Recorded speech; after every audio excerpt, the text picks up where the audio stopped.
Hi, I'm Sean Kosofsky, the Nonprofit Fixer, and today I want to do a video for you that talks about nonprofit executive director compensation and how to set compensation and the different criteria that go into nonprofit leaders and their compensation packages. This is something that people ask all the time, so I thought it would be good to add a video to the blog post I had already written going through all of these different details.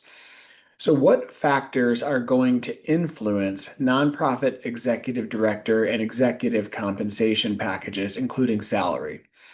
One of the most important things to look at when you're an executive director or a board or a search firm setting the compensation policy or setting the compensation range for an executive is to look at the budget size of the nonprofit.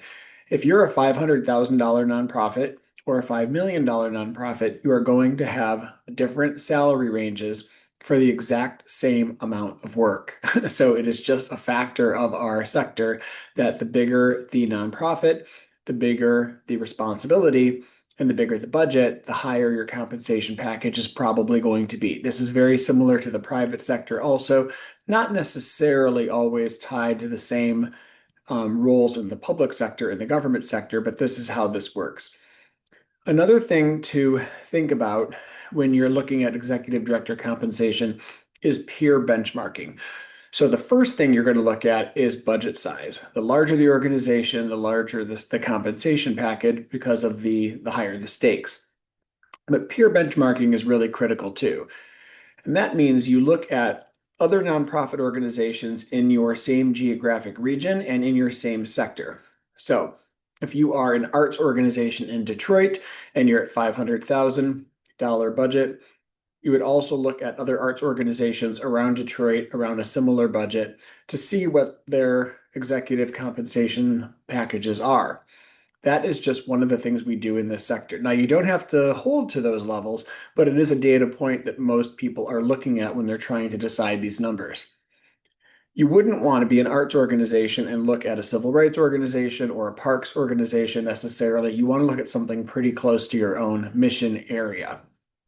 A third area would be organizational values in setting compensation. What do I mean by organizational values? Essentially, some organizations do believe that compensation should be higher for higher levels of education. Other folks may believe that compensation should be higher based on credentials or number of years of service, like seniority. So some people have different values around what matters. So again, it could be education, could be training, could be credentials, could be seniority. These are all things you need to decide for your own organization. And that all comes together in something we're going to talk about in a minute, compensation philosophy, an overarching approach to how you pay people and how you value workers through compensation. So the organizational values matter. And then here's where we talk about compensation philosophy. Pay scales and compensation policies. Here's how this works. Let's say you are approaching $1 million in budget, you've got 8 staff, and you finally want to decide we need to have some systems and processes here for how we pay people because it's all over the place.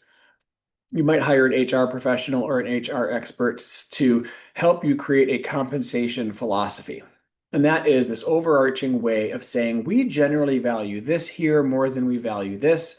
And because of that, we're going to set ranges for people, pay scales, pay bands across. So maybe executives get this, directors get this, managers get this, and entry level staff get this. And it's a range.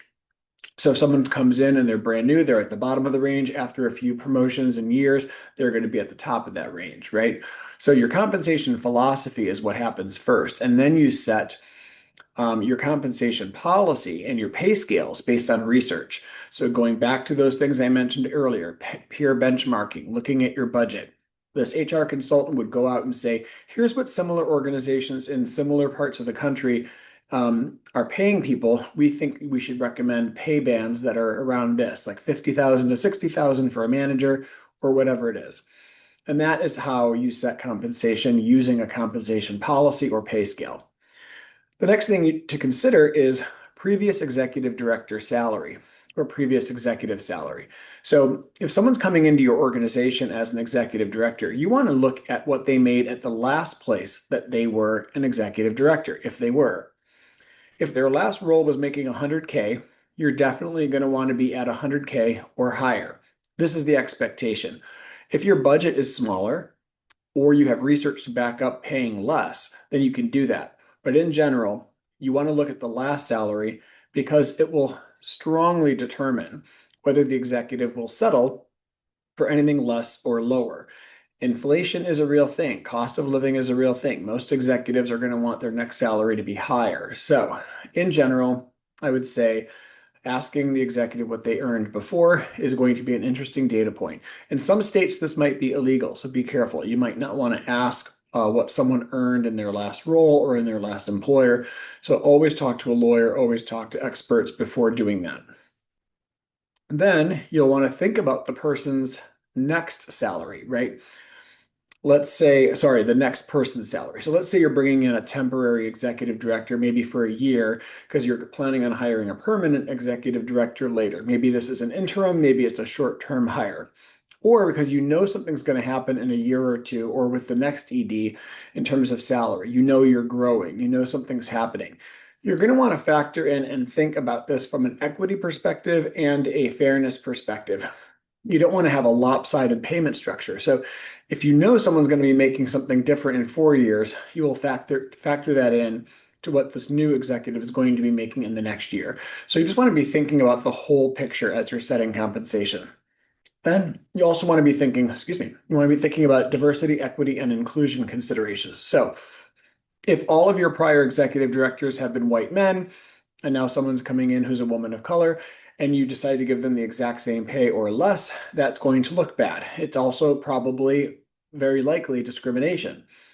If all the other ways you've been paying people over time have been stepped or increases, and then you see someone kind of new to your organization and you pay them maybe the same or less, that data, that trend, that decision you make could have ramifications. From a fairness perspective and a diversity, equity, and inclusion perspective, you want to make sure everything is fair and you're treating everyone the same.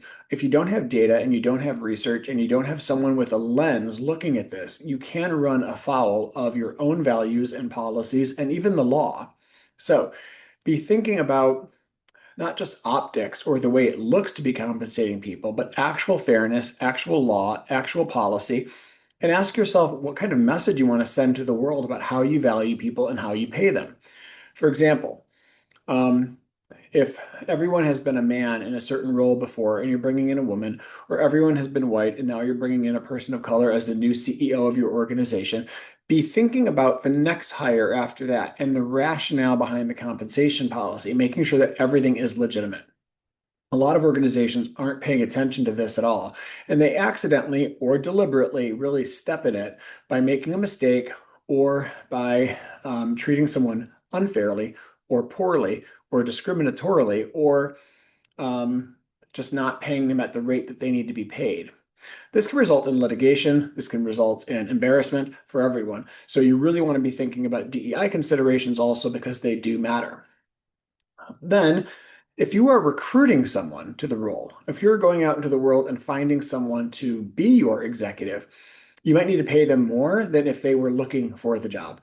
If someone is searching for an opportunity, they have to bargain in a different way than if you're going to go out and seek someone out or poach them from their current employer. So definitely be thinking about these different criteria as you're setting executive compensation. Really compensation across the organization, but certainly as nonprofit executive compensation. Last couple notes about compensation and salary. Think about employment contracts. I'm a huge believer that executives of nonprofits need to have employment contracts so that they are protected from being fired against cause, without cause.